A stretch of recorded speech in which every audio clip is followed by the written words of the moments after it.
Hello there, so I'd like to talk about a warm-up activity that I often use in English class, and this is the crisscross game, or as it's called in Japan, tateyoko. So at the beginning of your class, the students will usually be standing, having done some sort of greeting at the beginning of the class. And then usually what will happen is the teacher will instruct them to sit down and begin the lesson. So this is a good opportunity to do a warm-up game to get the kids thinking in English a little bit more rather than just going through an automated greeting pattern. You're going to start asking the students random questions before they sit down. So leave them all standing and start to ask them random questions and begin quite easily with what's your name? What day is it today? So the students will raise their hand. You're going to choose them at random. If they answer correctly, you give them a choice of line or row. So bear in mind, most students will be sat in lines and rows in a classroom. So you give them the option, the line or the row. And if they choose the line, all the students in that line will sit down. If they choose row, all the students in that row will sit down. And you continue asking questions. And the next question, only the remaining students standing get to raise their hand and answer the question.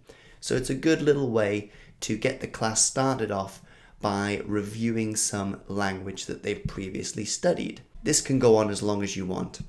It could end really quickly if the students just choose line each time and then the whole class just sits down like a Mexican wave. Poof, down they go. So you can vary it. When they choose a line or a row, the students then have to do the opposite to what they're currently doing.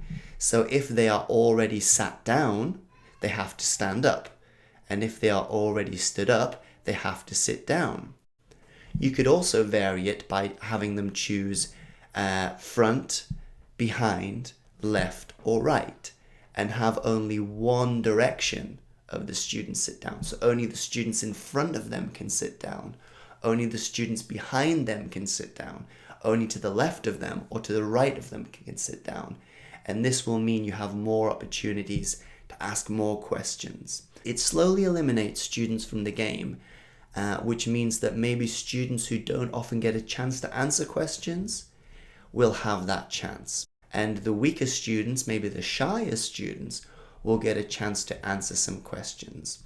It can last anywhere from a couple of minutes to 5 or 6 minutes, and you can really control how much time you want to play this game for. And of course, at any point you can just say, boom, right, that's the end. Everyone sit down. It's a really good warm-up that requires zero preparation and is a good refresher of previous language that you've studied with the class. So why not give it a try? The crisscross warm-up game. Okay, that's the end of today's video. Hopefully this activity is something you can use in your English class. If you think it is, please give me a like. If you use it, please write a comment below and tell me how you got on with the activity. If you'd like to see more of these videos, you can hit the round subscribe button in the middle here. And as always, all the worksheets that I use are available for free download from the ETA Google Drive. And I will see you next time.